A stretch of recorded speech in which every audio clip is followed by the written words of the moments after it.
How's it going, ParaTruthers? Welcome to a brand new episode of ParaTruth Reborn. This is a pre-recorded show on 107.7 FM New Orleans and United Public Radio Network. My name is Justin.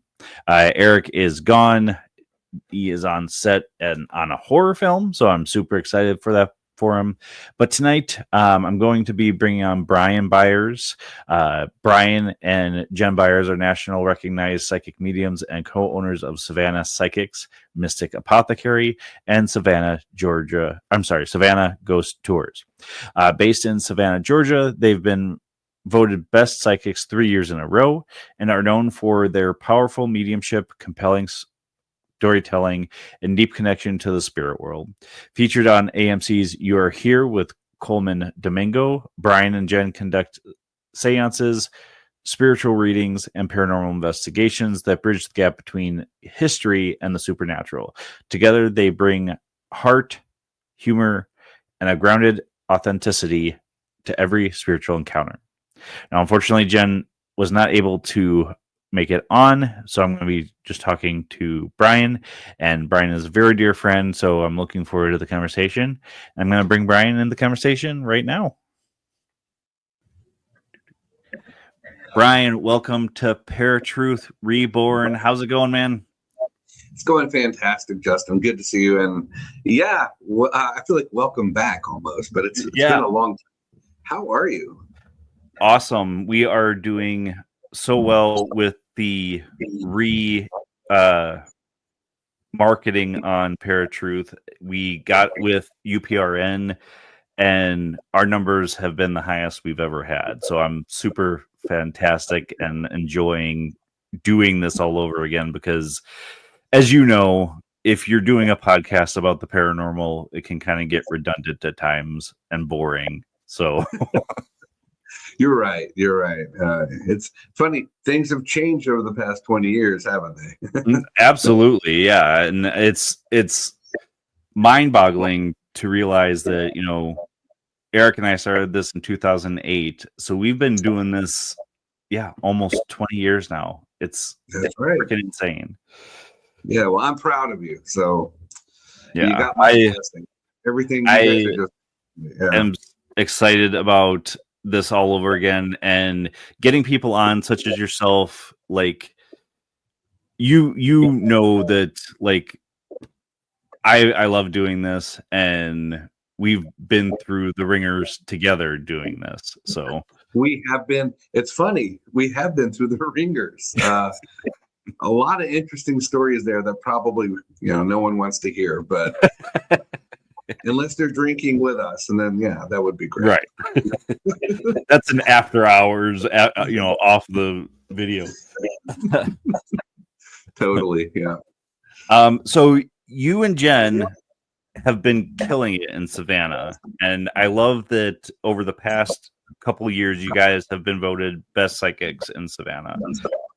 We're 5 years now, 5 or 6 years. I can't remember. Yeah. That is nuts. Now, you have been a psychic for a very long time, and you've kind of known you've had these gifts from a very young age, right? That's correct. Absolutely. I think probably around 4, and Jen's very much so the same way. We're both, kids. We just we know when spirit is around. It gets a little weird, like when we first met, I was talking about it a little, but not a lot. And this is 20 years ago. I didn't want to be that. I was, I had a different image. We had our podcast, Ghostology back in the day. We were crushing it then. And the idea was, that we weren't, or I wasn't gifted with the whole idea, and, but I was, and I even would experiment on some episodes. We would go, well, let me see if I can talk, one person in particular that came through was, Jeffrey Gould. I will never forget that, his dad. And it was just like, wow, it's the most insane thing to have happen. And that's when I realized I can really do this. but do I want to do it? I was a little scared of it. So I like being the paranormal guy, but not the psychic paranormal guy, you know? So.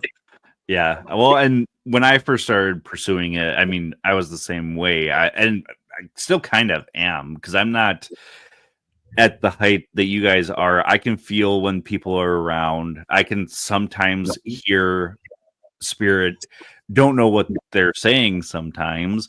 I can read people's thoughts without realizing that I'm doing it. But it is kind of scary, if you think about it, to talk to something that other people can't see. It is. I agree with that.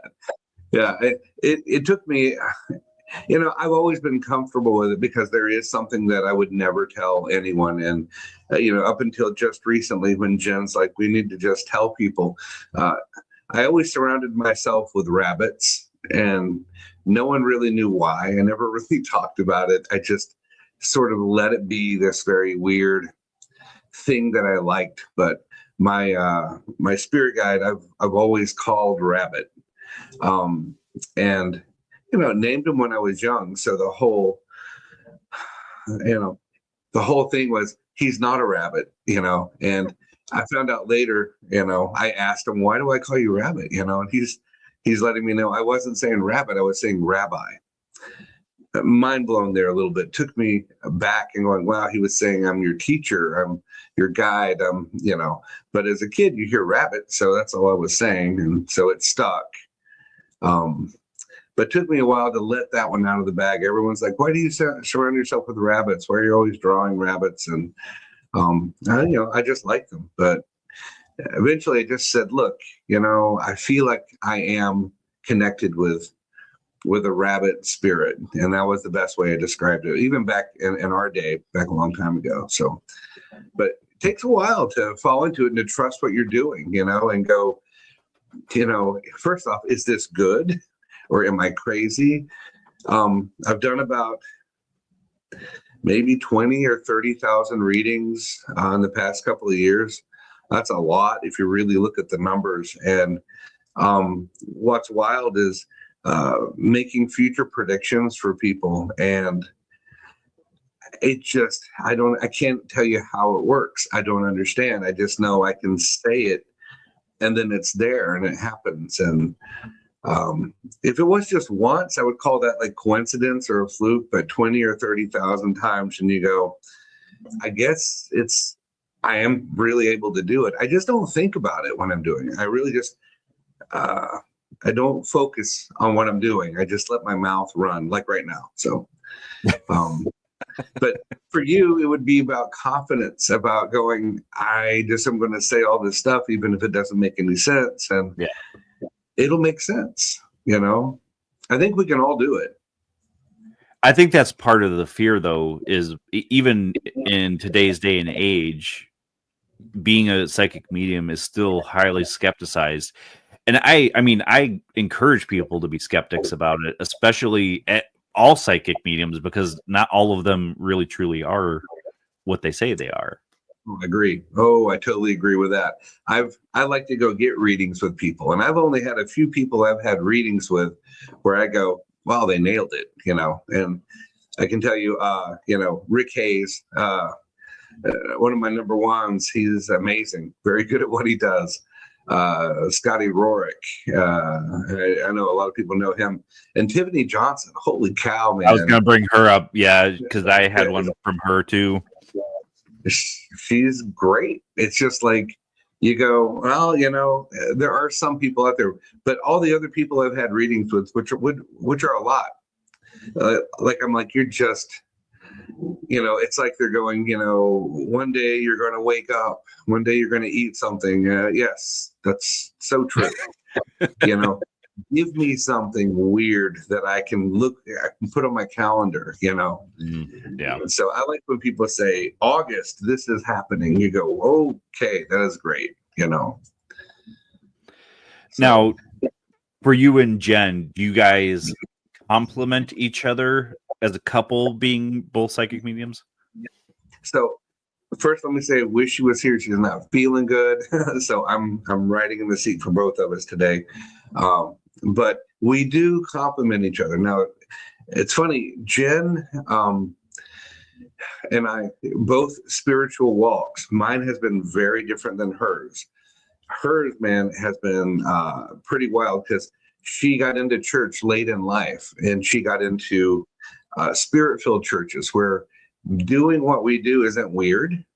So they're like, oh, you're not psychic, you're prophetic. And so she's like, wow, this is cool. So I can just tell people stuff. And she was able to, and it worked, it matched. She's had a lot of extra training, more than me. She's studied underneath one of the most prolific palm readers here in New York. And so she's learned her gift in palm, which isn't just looking at the lines here, it's interpreting them, because it's going to be it's going to be different for everybody. Almost like when I use tarot cards, the tarot cards don't mean the same thing for everybody. So it's not a formula. So when she does the poem, there's a lot of similar lines she can look at, and she can say this, that, and this, but she'll pick something up on that line that isn't there and say, oh my God, this. And that's where she blows people's minds with the palm reading. And then she's been to Lilydale and trained there as a medium up in New York. And that's where the whole spiritual movement started. The spiritualist movement started with the Fox sisters and Edgar Casey, and all that happened up there. So, but she's just been she does a lot of learning and stuff to enhance her abilities. So we do complement each other when we do a reading. When we're tag team a reader, I'm mostly doing it my way. But she'll start it, and it's fun because she'll start with her palm. And as she's talking, if I need to jump in, I'll jump in and go, and this is going to happen because of that. And so it's kind of fun to see us working in tandem. We're even thinking about offering that as a style.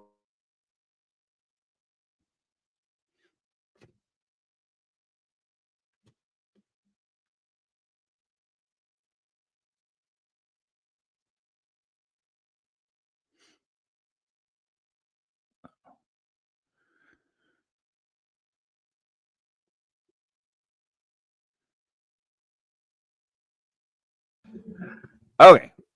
All Technical right. difficulties. We're back. That was crazy. All right. So Jen's been taking, classes, palm reading classes. She's been up to Lilydale, which is where the whole spiritualism started, spiritual movement with Edgar Casey and the Fox sisters. So she's like the salt, I'm like the pepper. So you're asking if we were like salt and pepper. We really are. We're different, but we're the same. What's really cool is we've had someone get a reading with her and then get a reading with me without us talking to each other. We have separate reading rooms, and it's the same reading. So the woman was just mind blown. She's like, you guys are both on par. And I love that. We've had that happen a couple of times, but we tag team. I think tag teaming is fun. Oh yeah. And so now, have you had skeptics come in and you get different readings from you guys, and they're just like, you guys are frauds? Or no, I'll be honest, every person that's come in here, we never ask for reviews, so we have a series of really great reviews.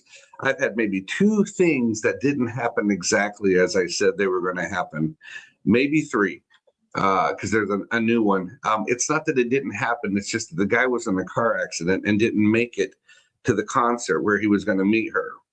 Oh. But he met her 6 weeks later in a cast at the same place. And everything matched. She was like, this is the guy he was talking about. He was in a car accident on that night and didn't make it to see the band that was playing. So it happens. The world does its own thing. So there's free will. But I've had many people come up, especially in a couples reading. Normally it's the guy that goes, yeah, I'm just going to do this for my wife, and then they're bawling at the end of the reading. And they're like, I don't know how you did it. I don't get how you do this, but you're good. And I love that. So my favorite people are the skeptics. If they don't, I'd say just give it a shot. you know, give it a shot. It's always fun, especially if you have a good psychic, a real good reader, someone that is in tune with people. I think that's the problem. There's a lot of people that can read tarot and say that they're psychic, and they're not. You know, I mean, tarot is sort of a formula. That's why I don't use it the right way. I use it my way, and it works better. And Jen's the same way. She doesn't use it the right way. Sometimes this card means one thing, sometimes it means something else. But what it does is it gives a visual roadmap to the person that's getting a reading. She always tells people when they sign up with me, oh, he doesn't need cards. You know, you can just sit there with him and he'll just unravel it for you. So, but yeah, we get a lot of people that are skeptical. We've had people that have had a reading down the street, and then they come here right after going, I didn't like my reading, I want to try you. And then they leave going, this is what I was looking for. So I feel like, you know, if you're a good reader, you're going to give a good reading. Even if someone's closed off a little bit. Yeah. You get that sometimes, but. Right. Now, being in Savannah, it's reportedly one of the most haunted places in the world. Let me just say and clarify, it's the most haunted city in the world. There we go. Okay. No, that's my friend's podcast, so I just want to plug it. The most haunted city in the world. It's the Savannah podcast. So, okay, yeah, I've seen you post about it. Yeah, I've been out of the listening podcast scene for so long. It's hard to choose what to listen to. Oh, I hear you. Now, have you ever had any like chilling encounters or memorable ones? I've been in Savannah for a very long time. Yes. Even before I met you, I was started in Savannah. So I was here way before, you know, everyone came to Savannah doing this whole thing. So there weren't ghost tours when I was here in the 80s. Okay. But I've had my louder experiences in the 80s. So I've had so many very wild things happen. But on a psychic level, even back then, I was able to try and discern, was this a human spirit or was it a non-human spiritual being, you know? And so, some really wild things happened in front of people. And they were like, you know, well, we're not drinking. That really just happened. And it has been pretty mind-blowing. Recently, I was up in the old distillery here in Savannah, and they let me go up there. And I've got video. It was on the news, and the people that run the tour, the Savannah Ghost Tours, the trolley, they use my clip from that news thing. They milk it, so everyone knows the guy with the hat and the beard. So I'm sitting in this room, and I feel this energy come up in front of me, and I'm like, I can see you. And right when I say that, there's a chair behind me that it just moves sideways. But it's pitch black, so I hear it. I just don't know what happened. I'm like, that sounded wild. When I turned back around, my chair moved forward. And so they were moving, they were showing their strengths as a spiritual being, what they were capable of. They could move things, thinking it would scare me. And then I let them know that doesn't bother me. You know, it really show me something, you know, like very Zach Bagans, you know, show me something and I'll react. But they never touched me. I've never had anything touch me or harm me. So I have a hard time when people go, oh, I was bitten, I was scratched. I'm like, maybe, you know, I still have a hard time with that concept because I've not seen anyone really do that. At least I've never experienced it. It doesn't mean it doesn't happen. I just have a harder time understanding why didn't that one show off and touch me? Instead, it moved things around, you know? Right. But there's a lot of that in Savannah. There's a lot of weird things that even in our building upstairs right now in this room, I have one spirit right over here hanging out. He's been up here since we moved here 4 years ago. Oh. So his name, he goes by Moses. I know who he is. I know his entire story now. We've had séances here where he's come through, but he likes when I do stuff. He just hangs out and listens. So I think he's a little nosy, you know? Just wants to see what's going on. Yeah, he's like, oh, I want to hear your dirt. Let's find that. So when I'm doing readings in this is my reading room. Yeah, he'll pop in, and I'm like, dude, I see you, Moses. I know you're here, man, but we're not talking to you right now. So it's funny. He just knows I said that. Like he just reacted. It's just very funny. So Savannah's got a lot of that. Now, a lot of people have a negative connotation when it comes to seances. For those out there that are not educated about what seances are or how they work, can you tell us a little bit about how you guys do seances? Sure. Our focus is to raise the devil so that we can take over the world. No. So, sorry, that's a horrible joke. That's awful. No. So, the word seance is a French word. It means to sit for an extended period of time. So seance means to sit for a long time. And so what we do is we sit and we open up the room. We're not trying to connect with, dark spiritual beings. We're not doing any of that. What we're asking is there anyone that would like to talk with us? And we're willing to listen. And so what we're doing is we are allowing spirits that have crossed over to come in and participate. For them, it's like therapy.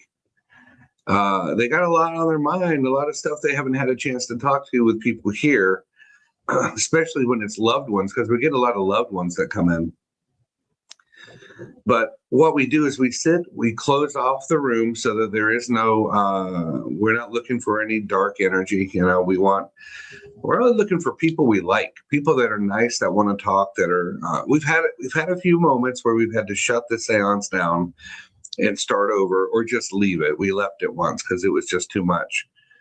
But the way it operates, Jen and I sit next to each other, and we have everyone in the room kind of focus on someone that they'd like to come through. It doesn't mean that that person will come through, but there's a higher chance, I've noticed. And during that time, we try to discern each spirit that does come into the room, because they notice you're doing this and they're like, well, we want to participate. And people don't change. So when we cross, we don't become ethereal and enlightened. I mean, we do a little bit. I call it rehab. We go through kind of a rehab. I think God's got it set up so you've got to deal with all your garbage first before you can step over. Right. But like we did a seance 6 months ago or whatever. It was a really good one. The people that were sitting there, we were getting names, very ridiculous, hard to know names. One guy's name was Texas, Oklahoma. I said it in that order, and they were like, that's our grandfather. I'm like, that's who's here then. And they're like, I'm like, that's his name? That was his name. You can't make that up. It's just that's what he said, Texas, Oklahoma. And then we got interrupted by a spirit that rushed in really hard with a lot of energy. And I was doing automatic writing. That's where you hold the pencil lightly and you just let the spirits move it and try and write with it. It's fascinating. There's two styles of that. There's one where people write what they're hearing. I don't do that one. I do the one because that would be easy. A lot of people wouldn't enjoy that. I could do that all day long. I might as well just say it. But when you're letting the pencil just lightly go back and forth, and then you feel it move and it makes a shape, and that shape is a letter, or and that becomes a word. It really is prolific. And the feeling of that, by the way, when you're doing that, and I like to have everyone try it. It's this icy electric feeling, like touching a battery or something. You can feel it in your hand. So they're actually trying to hold your hand and do something at the same time. But this guy rushed in and he just started scribbling all this crazy stuff. And I just remember, I didn't understand. I don't remember the word now. We have the papers. We gave it over to the Savannah Paranormal Museum. I think we did. We might have done that. But it was the word that came through was That was the night O.J. Simpson died, or the day O.J. Simpson died. And it was his first name. I forget what it is. It starts with an O. It's really a weird name. And the person at the table goes, that is O.J. Simpson. Why is he coming through? He's not dead. And I'm like, I don't know. That's what the guy wrote. So we started talking to him. We asked him, what do you see? And he says, nothing, darkness. So he's writing nothing, darkness. So all he saw was darkness. And we were like, why are we getting someone calling themselves something like orthanol? I can't remember. And then he wrote a number. And we thought, well, maybe that's his jersey number. We'll go and we'll look it up after the seance. Mm-hmm. So after the seance was over and we closed it out, we looked up all the information and we found out the news he had died. We were like, holy crap. So he died on that same day. And then wrote all this stuff, and it wasn't his jersey number. That was his birthday.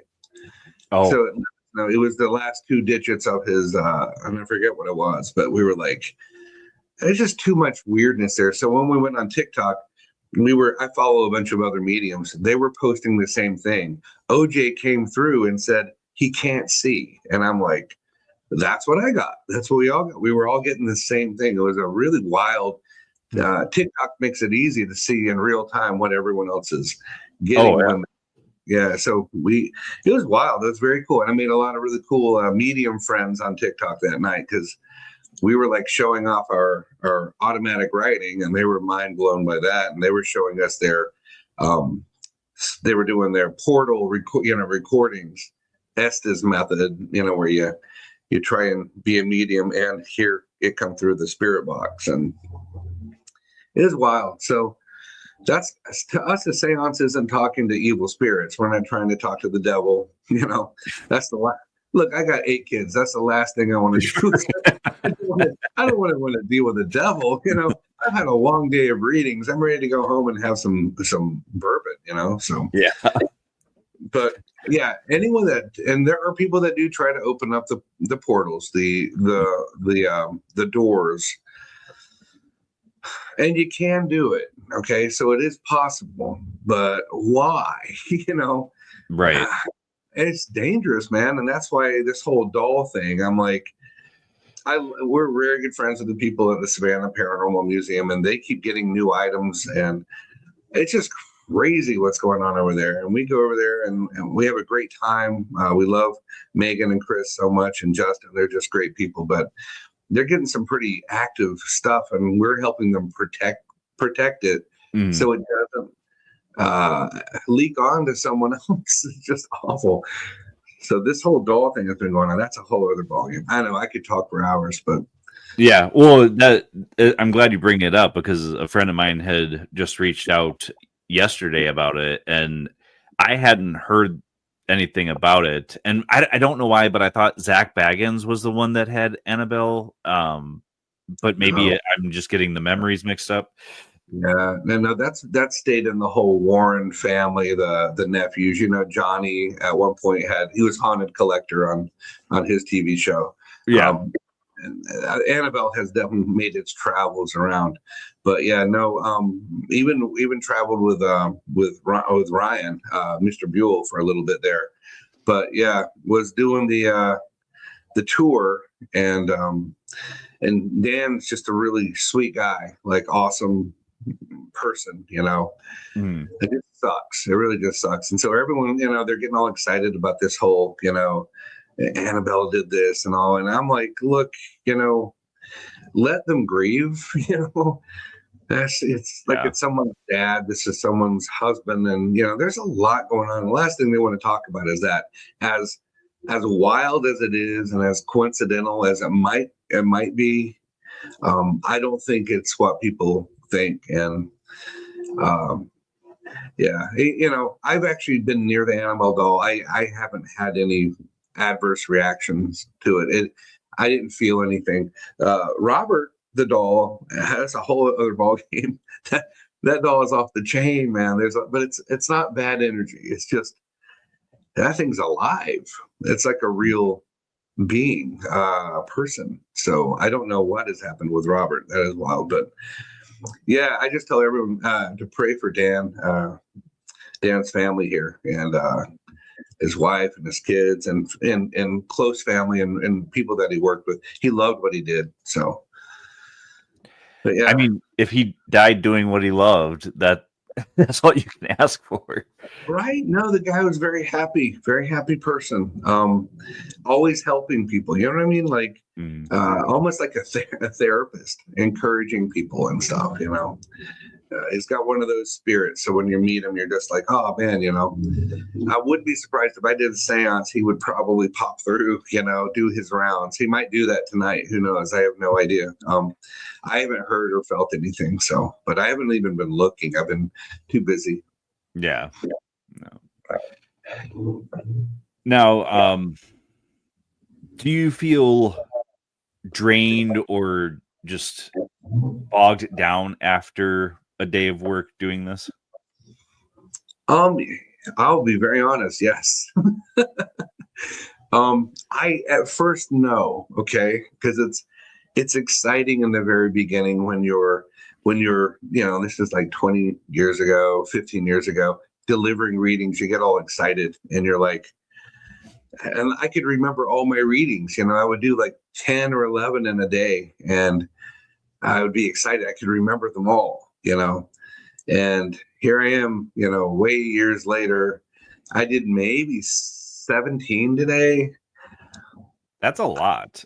It is. I might remember one because it was a medium reading and we didn't get the person that we wanted to come through. And so it's sort of a disappointment there. I was like, God, I really want this person to have who they're looking for, but you can't conjure people. But that's the only reason why I remember that reading. It was a mom and a daughter, and I'm like, we're going to get this person. Well, it just didn't happen. And so, you know, that's the problem with the medium reading. You know, you can't really can't guarantee anything right there.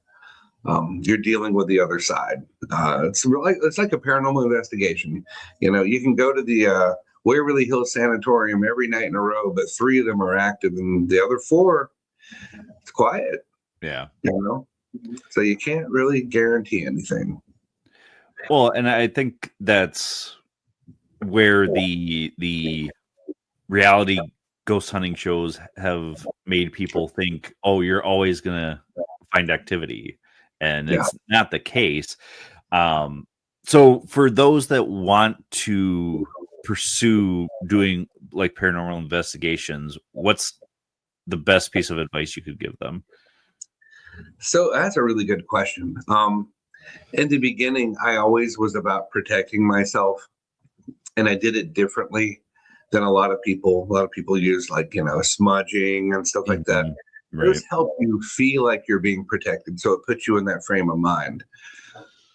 So I say protection in any location, and it's not because something's going to attach itself to you. It's that you're dealing with a lot on the other side. There's not just human spirits, okay? So we got all these names for them. We call them all sorts of things, you know. You know, you got poltergeists, you got shadow people. You know, you go down the list. Oh, this one is intelligent, and you know, this one is residual. But then you're dealing with the majority over there are going to be human spirits, and then you got like 20 or 30% that are other types of spiritual beings. And when I say that, they're different than we are, and they're not necessarily pleasant, and they like to mess with you on purpose. And the idea is they're trying to get into your head here a little bit, and they can bring you down from the inside. And so protection is key here, to walk in with confidence and to know if things start to feel a little heavy for you, walk out. You know, I've seen too many people pass out. Christopher Moon's mom, we were doing an investigation. She passed out filming in the room. And right there in that little kitchen area, I will never forget it, man. I wasn't there quick enough to catch her. But yeah, when you start to feel it and it's not feeling well, the idea is to walk out. So protect yourself with whatever means, whatever belief structure you have. The idea is you go in there with your mindset saying it can't touch me. I am not going to let anything mess with my mind or my heart. And when that instance does happen, and I've had one very strong instance that was more of a possession. It was a possession. I'll just say that. You walk out, and I walked out because there's no way I'm going to go up against that. When there's somebody, a human being that has something inside, knowing way more about you than you need, very weird details that hurt your feelings. Like, holy crap, you walk out. So there's been moments I've walked out of just an energetic building before and gone, I can't do this. It's just, it doesn't feel right. One of them was, I believe, a serial killer, the home. And there, we got one here in Savannah. I won't even bring it up because there's a family living there, and we don't want them to have people coming by taking pictures of their house. But they've got a very prolific problem, and I know they know it now. They've figured it out. You can't really get rid of it. They've had people try to exorcise that house before in the past. They can't get rid of it. So, but yeah, protect yourself. The whole other thing is, and the other thing I'd say about, getting involved in paranormal investigations, you don't have to be part of a team. I know it's nice and it's structured and it's organized and there's ground rules and all this neat stuff that a team brings. But if you're just getting started, I'll say, hang out with different teams, learn the style that people do, but you don't have to do it in a team. It's good to do it in a group of people, but you don't have to join a club or anything like that, or a society. Really, you want to learn what works best for you. Some people don't like to do certain things. Some people like to do others. I'm a big fan of bringing the spiritual people in, the psychics, the mediums. Let's see if we're all getting the same thing, And we always have one person that is the protector. So they're saying prayers over us while we're doing our thing, So it's kind of a cool concept, but it works. It's beautiful. Yeah, the one thing I do remember from doing investigations is we went into a bowling alley. They call it Ghost Alley. It's in Cleveland, Ohio. And the group, there's a couple of groups there, and the group that we were doing it with had a medium already go through before we got there. I got there, said what I was feeling, and they're like, holy crap, you said the exact same thing the other psychic said. So it was validation for me that I knew what it was. I knew what I was talking about. And that's the other thing. You just mentioned a really good point. Have a medium go through first and say, there's activity here, there's activity here, there's activity here. Then you guys go in and do your thing. Yeah. And that's what I used to do for the TV shows. So they would have me go through certain locations alone and tell the cameraman where to put all the cameras. So that's a great thing to do also when investigating. Oh, yeah.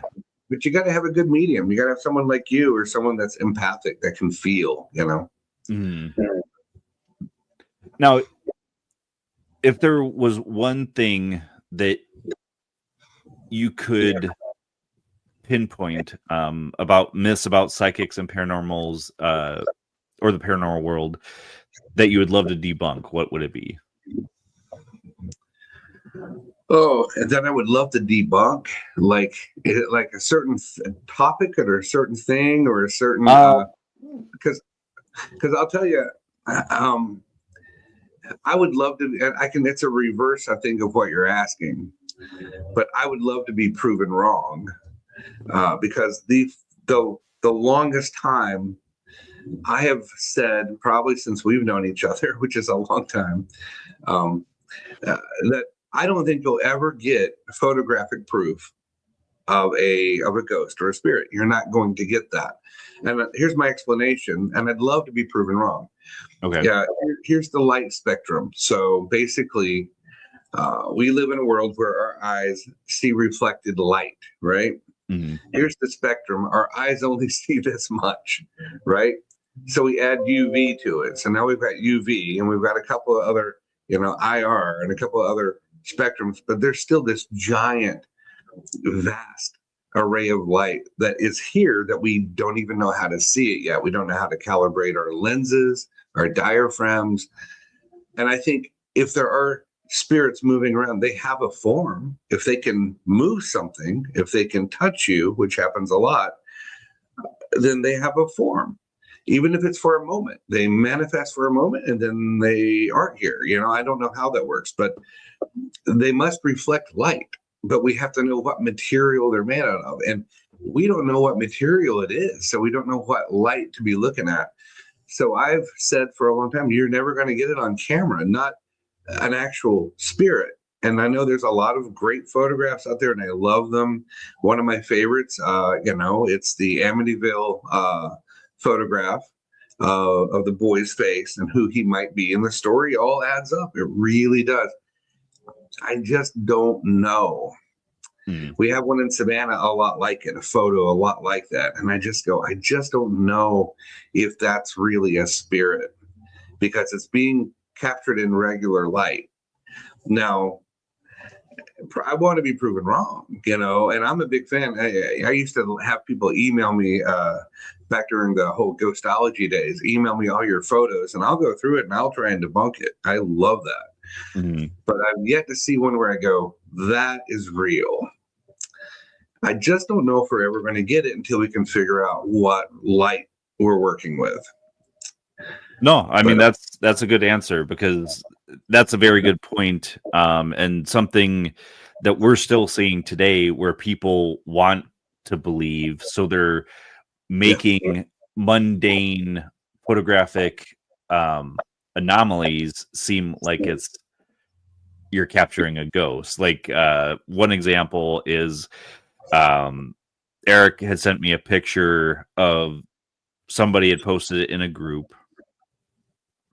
And it was a full-bodied woman. The only problem was like her one leg was missing because I think she was like moving way too fast and it was getting a little dark.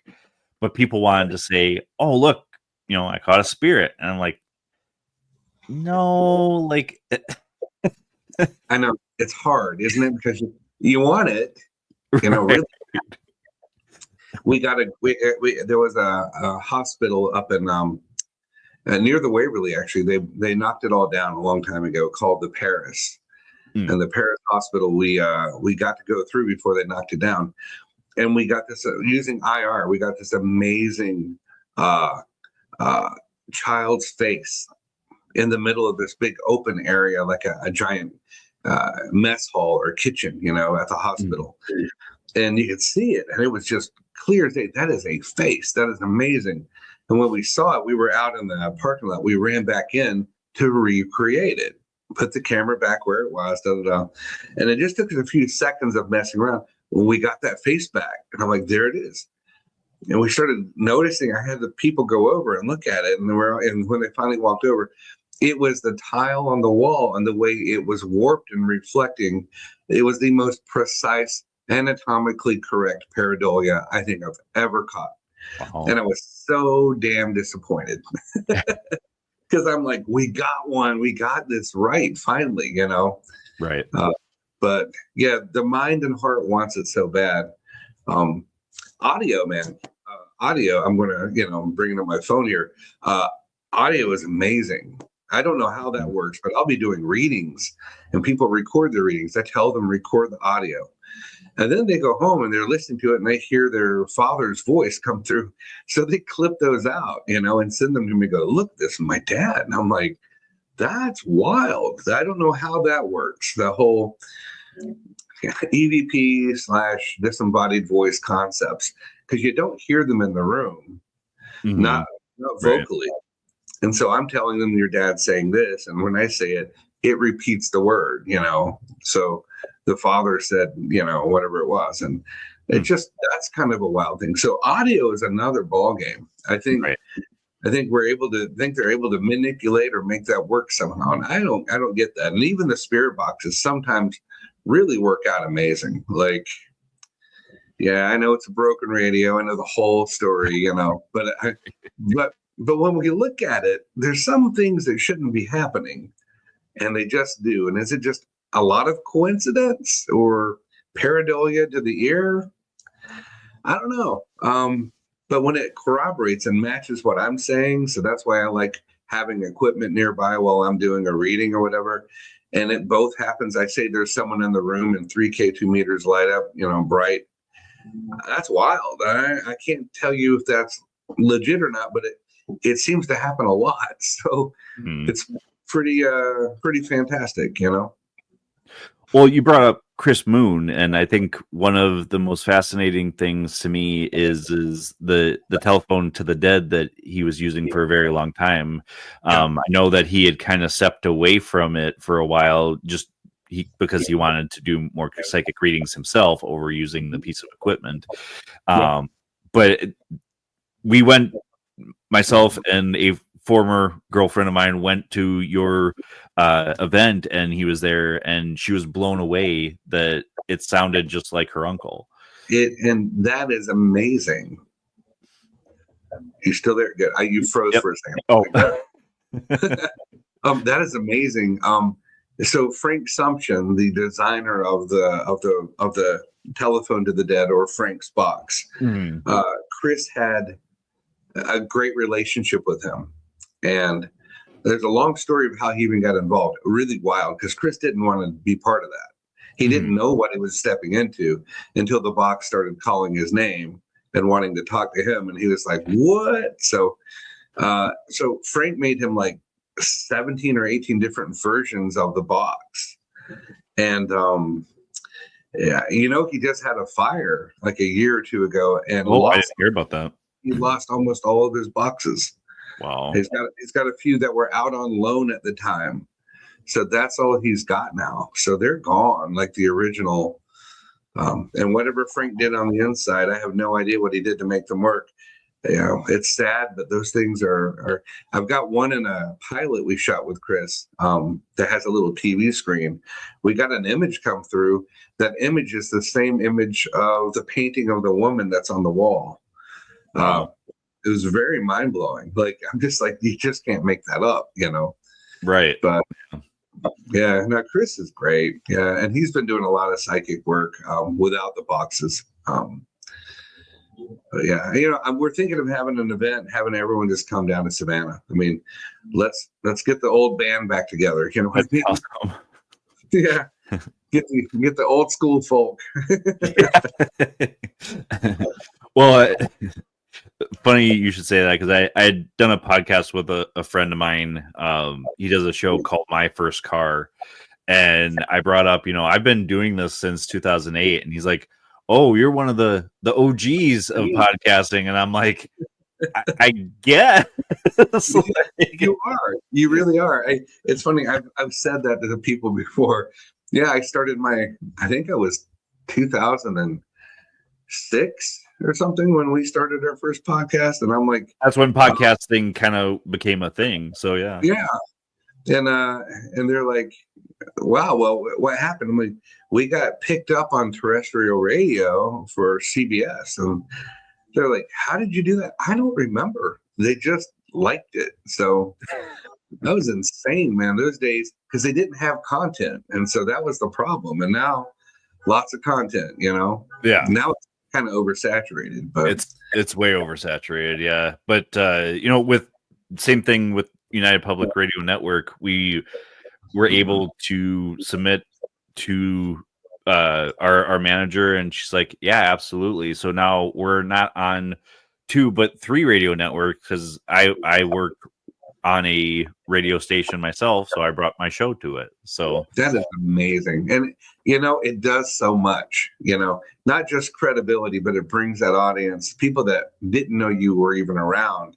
Mm-hmm. Now they're able to listen. And yeah, I know Jen and I are wanting to do a podcast. We've been toying with that, as you know. So one day we might do some weird stuff. I don't know. Well, the one thing I know about you is you can always make it happen. So you will. It's just like everything else. It never comes at the time that we want it to come. It has to come in its own due time.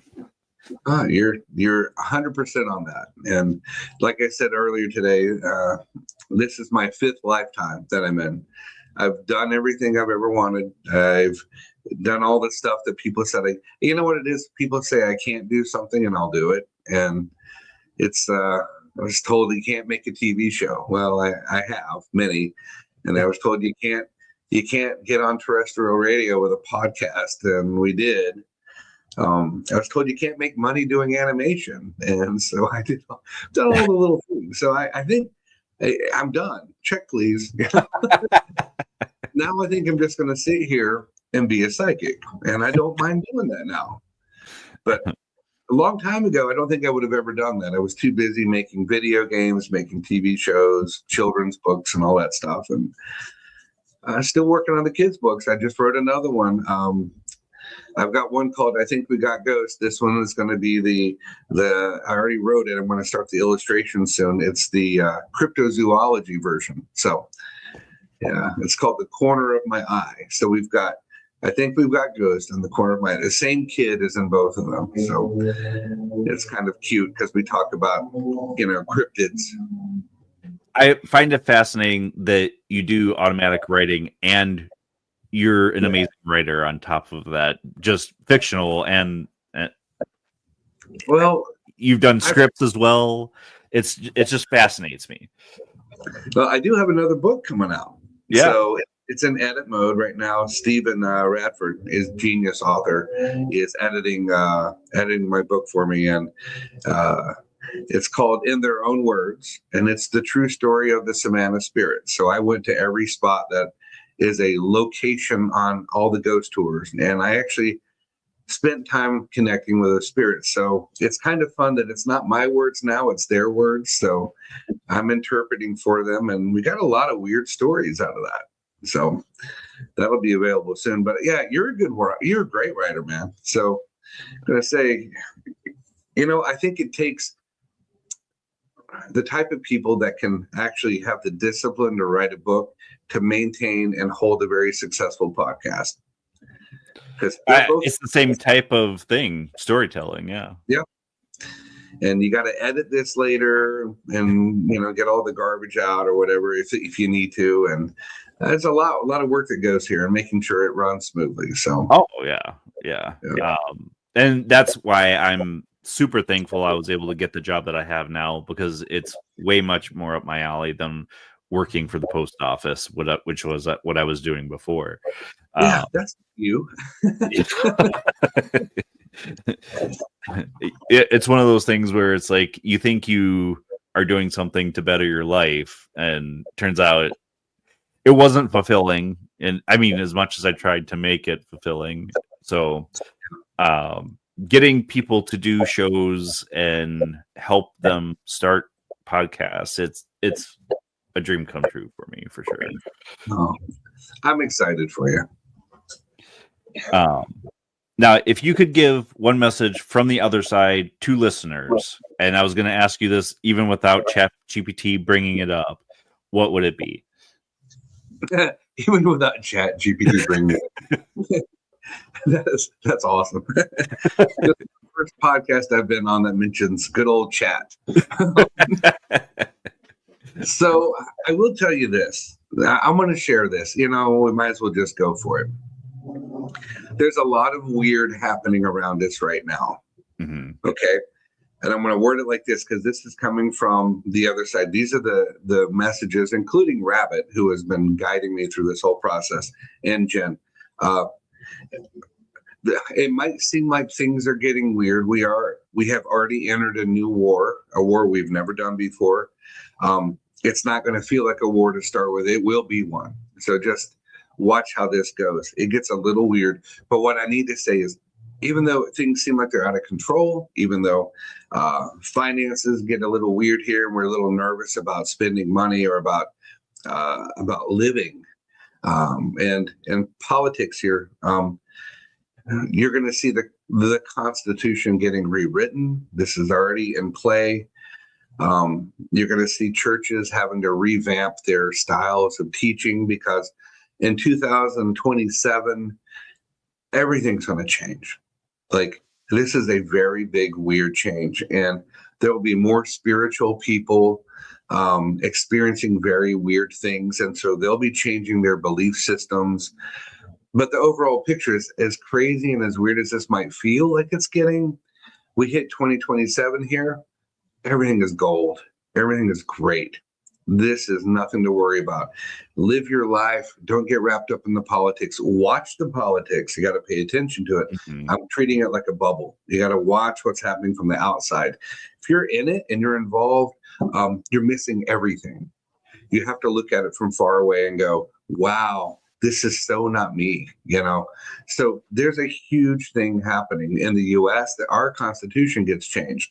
There's another country where their bylaws are getting changed as well. It's important that I say it like that because it's going to get really weird. But everything works out very good. We just got to get through 2026 and we got to hit most of 2027.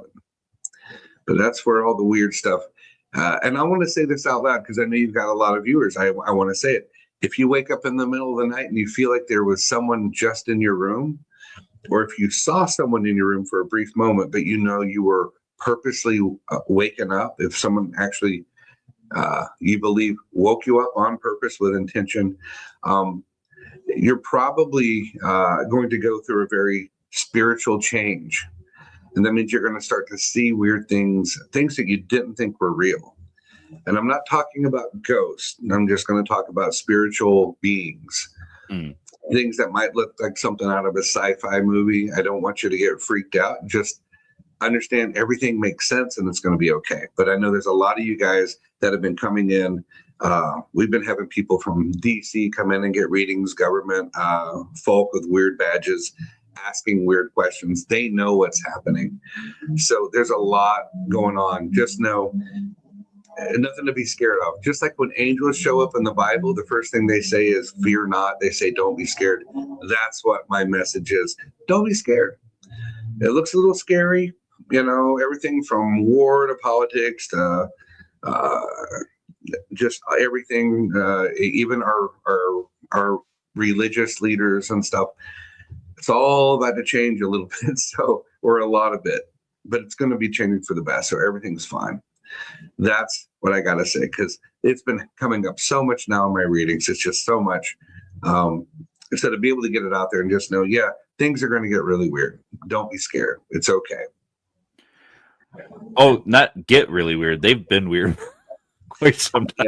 Yeah. Well, wait until 2026, and then we'll talk about what's weird. This is off the chain, man. I've been feeling it, so I totally get where you're coming from. And it's funny you bring up the being woken up in the middle of the night thing, because it happened to me almost a year ago now, where it felt like I was being woken up by something. I felt like, when I did wake up, there was this presence there that I couldn't see. And I was fearful, but I don't know if I was fearful because of what it was or because it woke me up out of a dead sleep. But then I had these 2 marks in the webbing of my thumb, and it kind of freaked me out a little bit. Don't be freaked out. That makes so much sense. You have no idea. To find marks. I'm glad you did. You've been tagged, my brother. So that just means you're going to experience something here in the next 2 years. When we hit 2027, it will alter a lot of things that you wondered about. It'll answer a lot of questions. And the fact that you kept saying, it woke me up, it is a very good word to use right now until we're fully sure. So I'm just going to say it's like tagging a shark. You've been tagged, so they're paying attention to you. Well, and the funny thing is after that, I mean, it's kind of changed, but for quite some time, I wasn't feeling the pains I was feeling normally. Mm-hmm. My anxiety had gone away.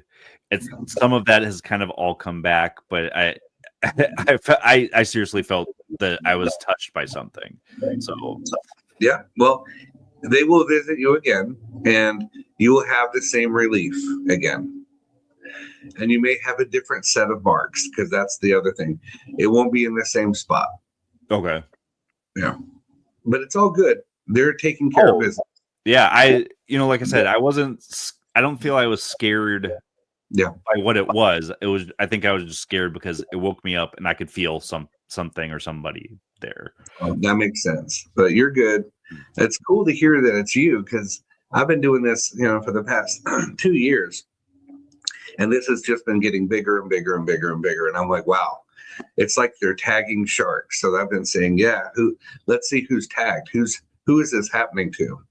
Right. So if it's happening to any of your listeners, I'd say let me know over. We got a TikTok, Savannah Psychics. I would love just send me a message or drop me a line or on our Instagram, whatever. Just I'd love to get a number of how many people that are listening are experiencing that, because that's fascinating.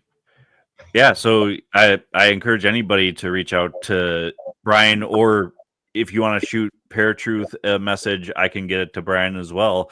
But with that being said, we are close to the end of the show, so I want to give you the chance to tell everybody where they can find you, get readings, all that good stuff. The mic's all yours. Oh, wonderful. Well, Savannah Psychics, that's one of our 3 businesses. Mystic Apothecary, which is our shop here on Broughton Street, and basically, I'm a big fan of TikTok. It's easy. It's video. I like video. I just make a quick video and share it and get it out there, and it sends it to my Instagram and sends it to my Facebook. So they're all Savannah Psychics. That would be the one I would say to follow. Now, if you want, if you're into herbs and oils and tinctures, oxymels, healing salve,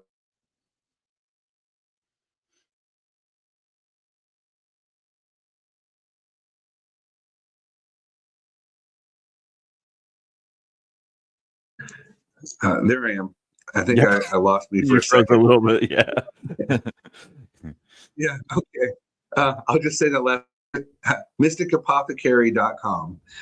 If you want to shop, we got our shop online, so it's very cool. Mostly just follow us on SavannahPsychics.com. That would be great. And I actually interact with you guys. And that is it. All right. Well, I'm going to put you in limbo for just a second so I can close out, but hang on for me. And You got it. All right, folks. Yeah, check out Savannah Psychics. I highly encourage you guys to check them out. I've seen them blowing up over the past few years, and it's amazing to see the work that they're doing. Make sure that you like, share, subscribe, no matter where you listen or watch. And again, this has been a pre-recorded show for 107.7 FM New Orleans and United Public Radio Network. Check out all the great shows that are on there. It's amazing to see like-minded people come together. But until next week, folks, where you will find us same time, same channel. My name is Justin. Catch you guys later.